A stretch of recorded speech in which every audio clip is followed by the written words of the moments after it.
Hey guys, Santoli here, and I managed to top 8 YCS Providence with Crystron Horus of all things. So I'm going to talk a bit about why I decided to play this deck.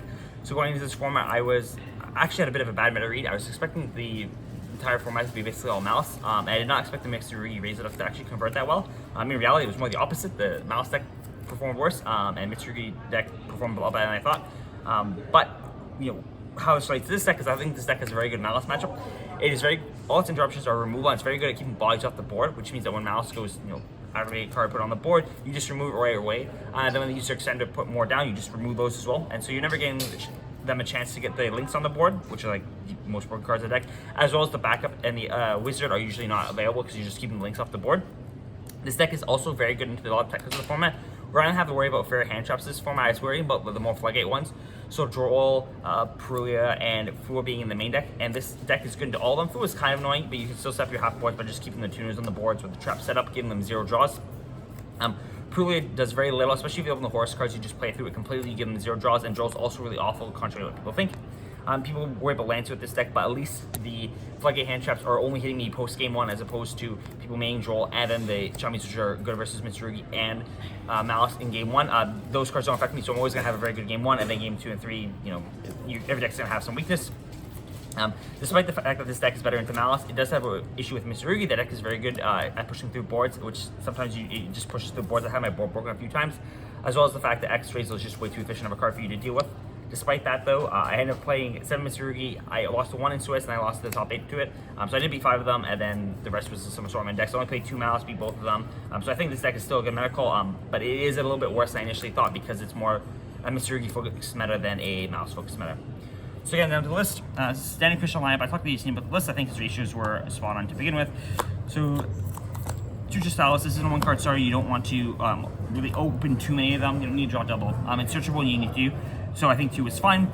3 Self-Ender, 2 Self-Loader. For those who don't know the deck, this is the one that sends. And so this, in theory, this sounds better. But this card just pairs worse with a lot of other cards. Like if you open Smiger and Self-Ender, this pushes through 2 things because you discard this, pop this, and then summon the Styles from the deck, which basically trades with any hand trap. And then you can just inclusion search this. Where if you open these 2, you actually lose any hand trap because the Smiger getting inclusion doesn't do anything because there's no other extender. So Self-Ender just pairing better means that you should be playing this. 3 Smiger, it's also a great consistency card. And then 1 that purple, you don't need more. It's even with the Horse cards and you're discarding, it's just a bad draw.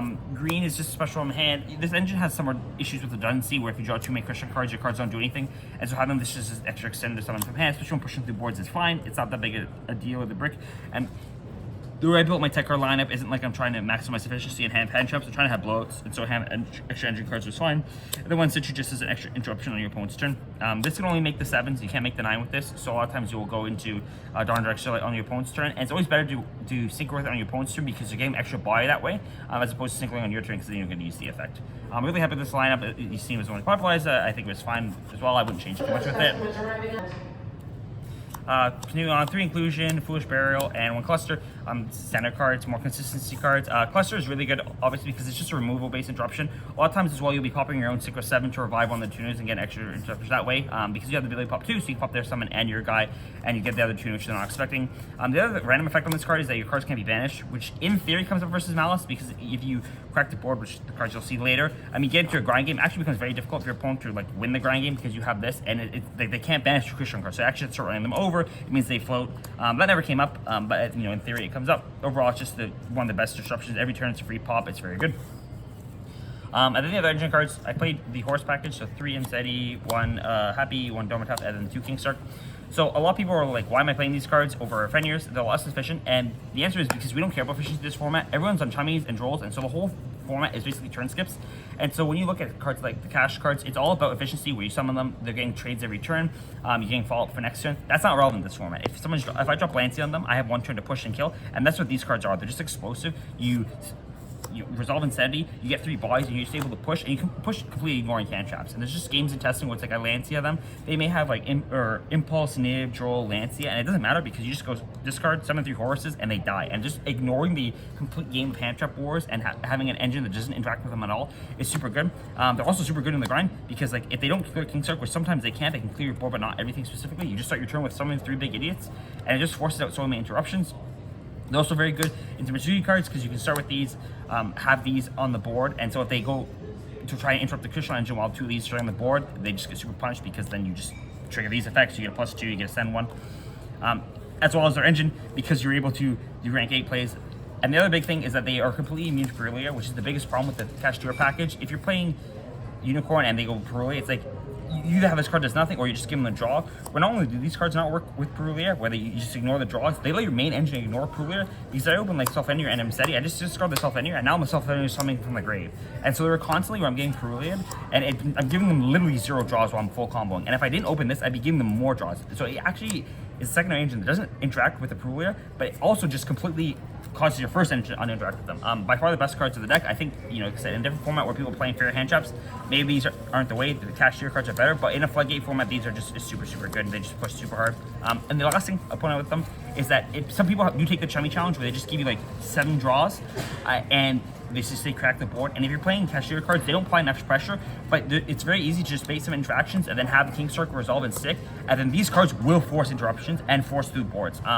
And the Cashier cards don't. Like I said, it's difference between power and inefficiency versus like efficiency and a lower power ceiling. Like right now we want the power, which is what the Horus cards give. Best cards of the deck, definitely would not cut them. Whole reason the deck function at all. Other deck cards, 3 Ashes to beat the Chummies. I side lane 6 Chummies. So 3 Fua, 3 Peru. I really hate the idea of this because you just end up going first and having deck cards. And this is one of the other reasons I want to play Horus cards as well as these tech cards going forward. I end up having 11 ways to discard Chummies on my turn, which means that like I'm not going to have many deck cards because I'm just discarding them. You know, the fact that it's a blank doesn't matter because there's going to be cards that discard them. And it made me feel a little bit better at playing 6 of them. At the end of the day, people ended up playing a large amount of Chummies anyways, and it didn't really matter for them. But I think at least it's a little bit better deck building that I can justify playing these bricks going first when I just have so many discard outlets. And like I said, people take the challenge a lot, and so I wanted to have tech cards that actually were able to like stop them when they're comboing. Drawing into Veilers and Imperms I think are just awful because they don't do anything. Like they've already comboed enough and they're gonna push through it. So I wanted cards that are just blowouts. So I ended up playing 3 Super Poly, which is another reason I play this deck because you actually have extra space to play Super Poly targets, as well as 3 Droplets, which is still insane because you're able to discard all the Crystrons and, you know, basically free of cost. These cards really overperform. The other thing is they just noob check people. And what I mean by that is like there's times where if this was like an Imperm and your opponent you're playing one of the earlier rounds against someone who's not super familiar with the deck, the Imperms never win the game. Like people don't know how to play through an Imperm, but if you like super poly them or droplets them, people may start panicking, and you can see a lot more games with people misplaying with cards like this where they're powerful, as opposed to cards that are just very low value. Because they're still going to be able to play through these, but when you start playing these against them, it gets a lot more worrisome. Overall, I really like the Breaker and the Chummy approach. I think this is super efficient. They just pair really well, and they also synergize with the deck really well. Having discard fodder for free, and then having a lot of blowouts. So going to the extra deck, we played 2 less Skidos, which is the main Crystron one. Don't need to talk about this. It lets you can dump the trap and add it back, which is why Joel isn't good because you still get the main interruptions. Also, in this synchro summon card is destroyed, you get a special one back, so that's a way of getting further interruptions. Play 1 dog into extra, play 2, but there's not much room. As well as the fact like it's not that insane of a card. It's fine to have 1 on the end board, but you don't need that much more. 1 Samurai Destroyer to have the blinds play through Nib. 1 Contract, this is like your main form of interaction. Also lets you like push through all boards. Like it kills the grind game. What this card does is when summon, you banish cards in your opponent's grave or field equal to the number of tuners used. You need 2 tuners and 1 non-tuner, so you're banishing 3 immediately. A lot of times versus mystery ryzeal when I'm cracking the board, if they give me a few draws off Chummy, like banish the detonator, banish the rituals, and they just can't win the grind game anymore. Your deck grinds super well, and so just getting rid of that recursion throughout the course of the game just means you win the game. The other one is I played the level 5. Not everyone plays this, but I think it's mandatory for 2 reasons. So 1, a lot of times if like you have the Tristalis on the board and they're activating a board wipe like the ritual, you don't want to summon this one because you're going to get back to this later, and so like floating with this just burns the card that you're going to get to later anyways. So you'd rather summon this one because this is an extra card that will let you float, as well as it gets you either a Smiger or the purple in the grave, which means you have the ability to just float with that and get the advantage in search. The other big thing with this is we play Zombie Vampire, and so we want as many live hits off the Zombie Vampire as possible. And if you don't play this, hitting Smiger or the other purple doesn't do anything. But if you play this, you can go Smiger, pop the Zombie Vampire, summon the 2, and then you can make this. And you have the ability to pop this. And yes, you can't end on Infinity, but you can end on the rest of the board. You can get Dragster and this plus cluster up. So it's very efficient that way. Overall, this card's mandatory. You can't cut it, especially in this build, because you have the Zombie Vampire lines. And then the other card is just for the 10, so there's times where you like make the rank 8 and you have the 3rd Horus on the board with the Tristalis, and you just need a 10 to make it and pop it. This is the best one because this does something in the grave. If a card is banished by your opponent's card effect, you can revive it, and so that's the main reason. Like if you're going to pop something, you might as well pop something that's giving you relevance later in the grave. Other cards, the Infinity package, actually nothing weird. These are standard Crystron cards. One Zombie Vampire and one 190. The one thing to keep in mind with this card is you only have one push. A lot of times you have to go this because this will get stopped by impulse or impermanence and interact with it. But this is if you have nothing or you need to push, you hit any Crystron cards lets you play, especially with this Migra because it's level 5. And then Galaxy is just extra interruptions as well as lets you play through other hand traps. So you probably target one Mud Dragon, one Garura, and one Armor. This card in theory should be one of the ones that takes 2 Cyberus because some people are going for the Topologic plus Firewall board as opposed to the code board. And if you're hitting the Firewall and the code anyways, and if you're not link on the board, the other link's not really relevant. So I would switch that out, but it never came up. I didn't play much Malice. And the last card is one Clockwork Knight, just for the times you open Smyger as the only starter. I would fit SP if I could do, but I think this format's super fast. You need to kill, so I don't think it was that big a deal. I missed it. Side deck, 3 Meows, 3 Lancia, 2 Chaos Under. Like I said, I thought Malice was going to be a lot more represented than it was. Even though I had like 12 spots in top cutout 32, it was I was expecting to play like 9 rounds of Malice. I did not, but these cards are all here for it. You draw any of them, you feel very comfortable. Yes, this deck loses these cards as well, but again, like I said, at least you're losing these cards post game 1, and Malice is getting hit with the chummies in the main, as well as even more of these post side, where these are really the only problem for this deck. 3 Jolt for the Mitsu matchup as well as any other deck that is going to be more formal oriented that way.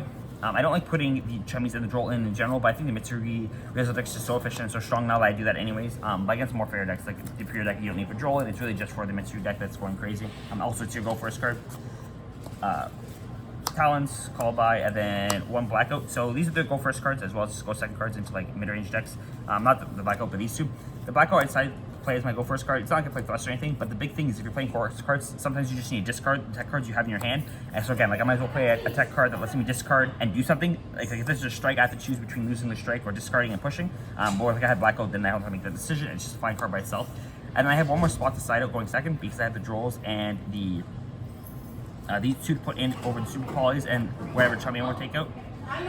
So I need one more card in for Mitsu or the ryzeal decks. I just put Salesband because this isn't Detonator. You can play Ultimate Slayer or something else. I just decided to play this because it answers Detonate or the Mitsu engine if you choose. And overall, these are fine. They're not insane. I think going forward, I have more ryzeal Mitsu hate in the side deck, but there was content with enough for this event.